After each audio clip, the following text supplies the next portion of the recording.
de l'or dans l'herbe. Aujourd'hui, on va lire La cabane magique, la vallée des dinosaures. De l'or dans l'herbe. Vite, souffle Tom. On retourne dans la cabane. Il fourre le carnet dans son sac et tire sa sœur vers l'échelle de corde. Au revoir, Nono, dit Léa. Dépêche-toi, grimpe.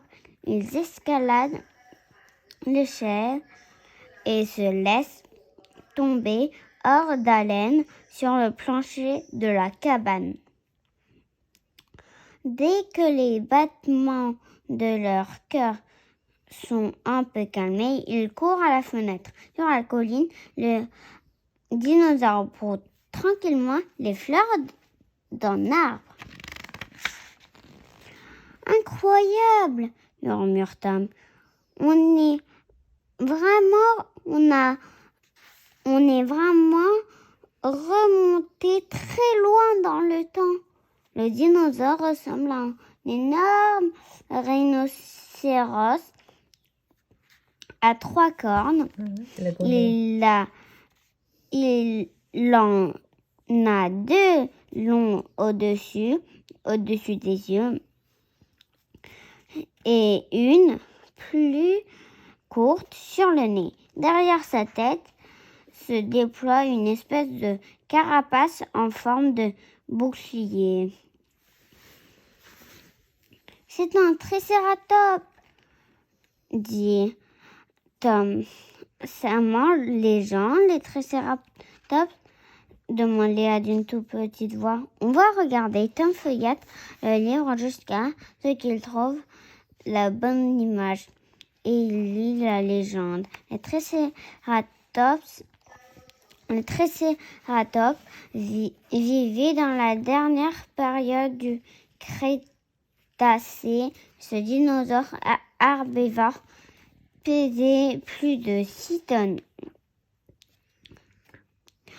Tom referme le livre d'un coup sec. Ça ne mange pas de viande, rien que des plantes. Alors, on va le voir de plus près. T'es pas folle? Je croyais que tu voulais prendre des notes. Et Saint-Jean, son frère, Léa déclare, nous sommes les premiers humains à voir un tricératops en chair et en os. Tommy est bien obligé d'admettre que sa sœur a raison. D'accord, soupire-t-il, on y va. Il fourre le livre dans son sac, met le sac sur son dos et commence à la descente. À mi-hauteur, il s'arrête et lance. Tu me promets de ne pas le caresser. Promis. De ne pas lui parler. Promis. De ne pas... Oh, ça va, tu descends? Oui ou non? Tom descend et Léa le suit. Quand ils arrivent en bas de l'échelle, le pteranodon leur lance un regard amical. À tout à l'heure, Nono, dit Léa. Et elle lui envoie un baiser. Suis-moi, ordonne Tom en ouvrant la marche à travers les fougères.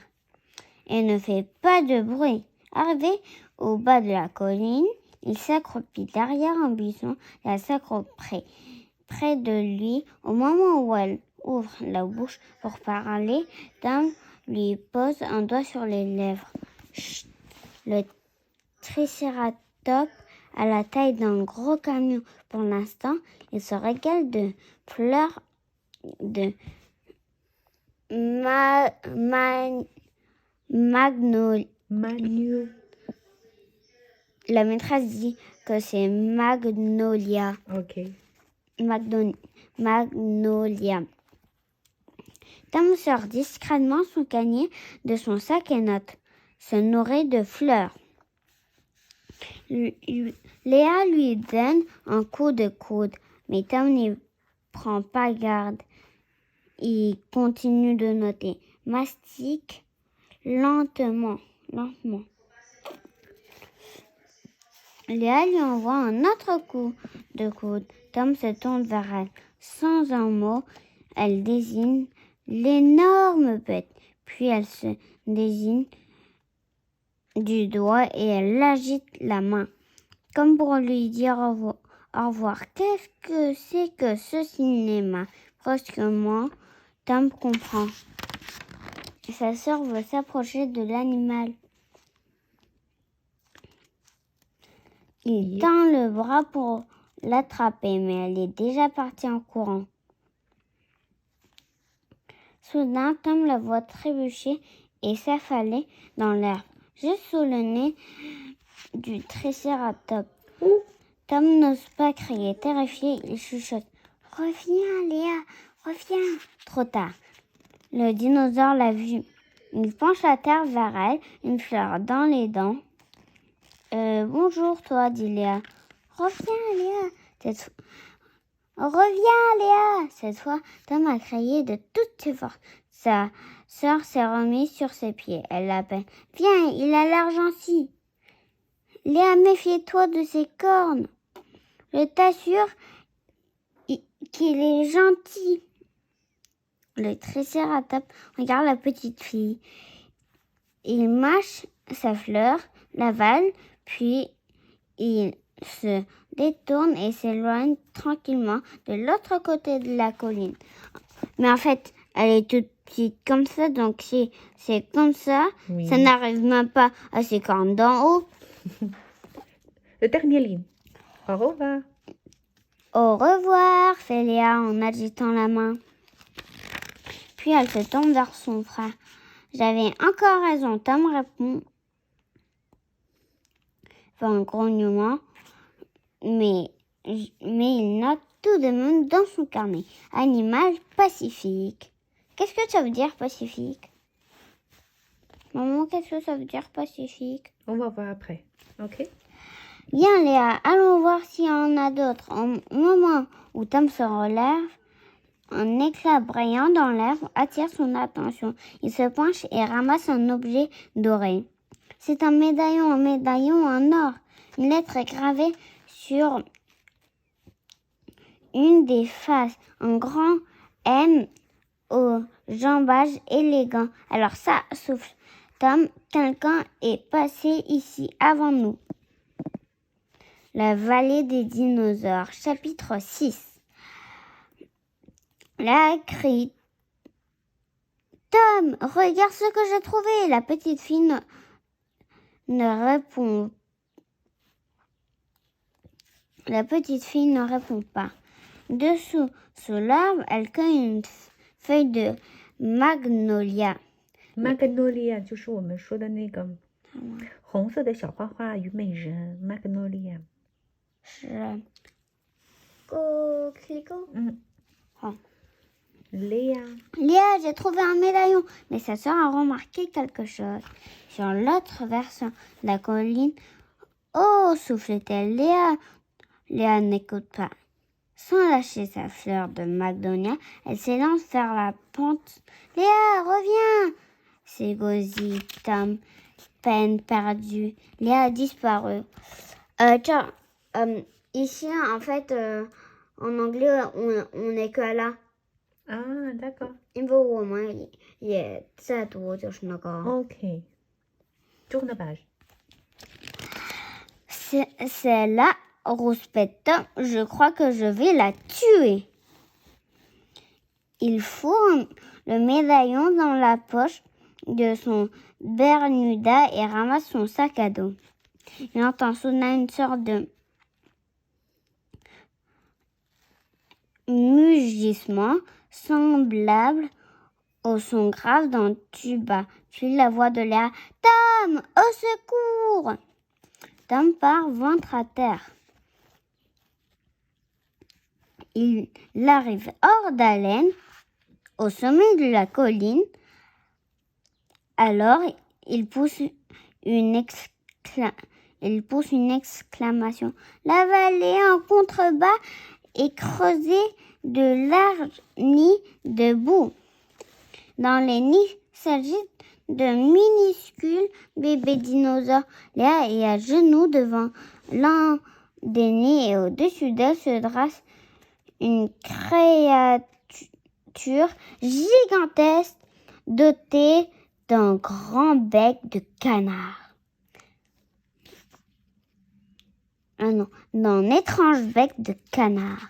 Reste calme et surtout ne fais pas un seul geste, lance Tom à sa sœur et descend lentement vers elle.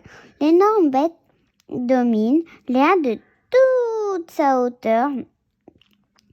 Elle s'agite ses espèces de bras et elle pousse un terrible mugissement de tuba. Tu sais qu'est-ce que c'est un tuba? Non. C'est comme on fait... Ouh! Tom n'ose plus avancer. Il s'accroupit et dit à Léa, bon, recule vers moi.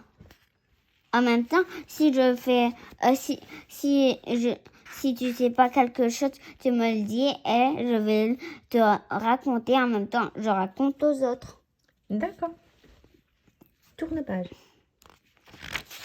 Maintenant,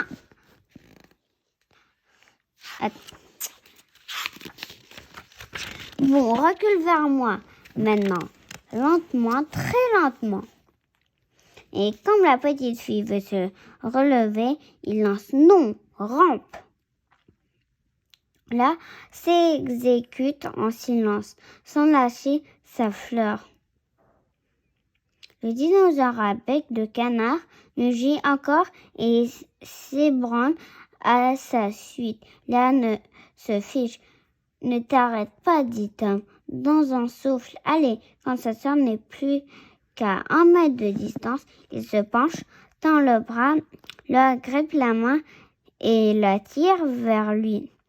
Il leur donne « Mets-toi 4 pattes » et fait semblant de brouter. Ici, ils ont de larmes dans la bouche. Oui. Tu sais pourquoi ce dinosaure à bec de canard sont en train de les suivre? C'est parce qu'il veut manger la fleur de Magnolia. Ok, on continue. On continue. Quoi?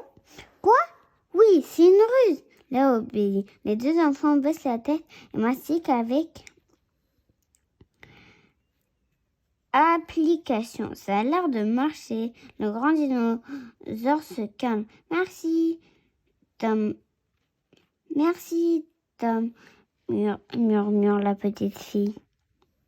Si tu te servais de ta cervelle aussi, au lieu de comporter comme une idiote.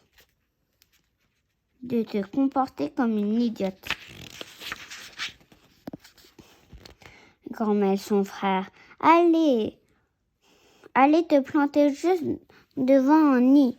Tu n'as pas pensé qu'une des mères serait dans les parages, prête à protéger ses petits? Alors, d'un bond, Léa est debout.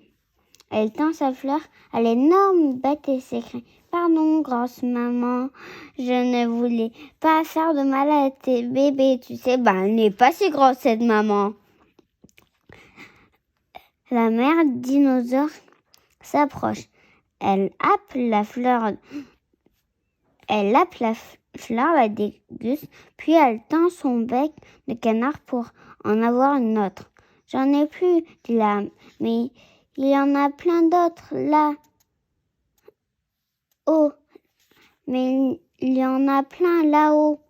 Attends, je vais t'en chercher. » Elle remonte la pente au pas de course. Le dinosaure la suit et en mugissant. Tom en profite pour jeter un coup d'œil au nid. Quelques bébés tentent de ramper au dehors. Tom se demande où sont passées les autres mères. Il prend le livre dans son sac, le feuillette rapidement. Quand il a trouvé la bonne image, il lit la légende. Les anatosaures vivaient en groupe, tandis que quelques femelles gardaient le nid. le reste du troupeau partait en quête de nourriture. Donc, se dit Tom, il y a sûrement d'autres mères pas loin. Tom, ouh, ouh, ouh. Là est en haut de la colline, sur le magnolia. Magnolia, c'est ça. Ah, ok. Elle cueille des fleurs. Elle présente l'anatosaure dans la paume de sa main. Elle est drôlement gentille. Elle aussi. Brusquement, l'animal relève la tête et lance son terrible mugissement de tuba. Ouh! Là se jette aussitôt à terre et fait mine de brouter. Mais la grosse bête dévale la pente, comme si quelque chose l'avait effrayé. Comme le livre sur son sac et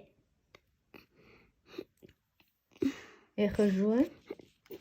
Tom pose le livre sur son sac et rejoint sa sœur à grand enjambée. Pourquoi elle s'en va, ma copine, s'étonne-t-elle. Alors Tom reste pétrifié. Un monstre gigantesque avance vers eux. Il marche sur ses deux énormes pattes arrière, balançant derrière lui une longue queue épaisse comme 3 troncs d'arbres. Sa tête est aussi énorme et ses mâchoires ouvertes découvrent de terrifiantes rangées de dents. Un tyrannosaure, souffle le garçon. Chapitre 7. La folle poursuite. À la cabane, vite, crie Tom, épouvanté. Les deux enfants dévalent la colline. Ils foncent à travers les fougères de pteranodon. Le pteranodon est toujours là, au pied de l'échelle. Il passe devant lui sans même le regarder, empoigne ses cornes et escalade en hâte les échelons. Quelques secondes plus tard, il s'enfonce sur le plancher de la cabane. À bout de souffle, sauvé. Léa se relève, court à la fenêtre.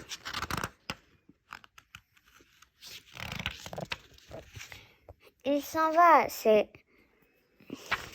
s'exclame-t-elle. Tom rajuste ses lunettes et rejoint sa sœur. Ouf, le tyrannosaure s'éloigne. Mais brusquement, le monstre fait volte-face. Cache-toi, lance Tom. Il s'accroupit vivement. Au bout d'un long moment, il se dresse et jette un coup d'œil prudent au dehors. Il est parti, dit Tom. Oui, mais nous, objecte Léa, comment on va partir d'ici? Je ne sais pas. Tu te souviens? Tout à l'heure, tu as fait un vœu et tu crois que ça marchera dans l'autre sens? Léa hausse les épaules. Tu n'as qu'à essayer. Tom ferme les yeux et il murmure. Je voudrais revenir dans le bois des belles villes. Rien ne se passe. Tom, dit là, tu regardais une page du livre. Quand c'est arrivé, le livre des dinosaures. Il est sur le sac de Tom. Et le sac de Tom est... Mon sac est resté dans la vallée. Il faut que j'y retourne. Oh non, crie Léa. Tant pis pour ton sac. D'accord, mais le livre n'est pas à nous, Léa. Et il y a aussi mon carnet avec mes observations. Bon, alors dépêche-toi. Tom redescend, passe devant le pteranodon, traverse les fougères en courant, escalade la colline. Son sac est là, en bas, et le livre est posé dessus. Mais la vallée grouille maintenant d'anatosaures. Sans doute ont-ils accouru pour protéger leur petit tyrannosaure. Tom prend une grande inspiration. Avant Marc, prêt, partez. Il dégringole la pente, attrape le livre d'une main, le sac à dos de l'autre.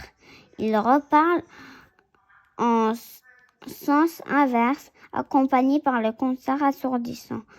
Tous les anatosaures mugissent ensemble comme 1000 tubes à jouant en même temps. Tom fonce, mais au moment où il va entamer la descente de l'autre côté, il pile.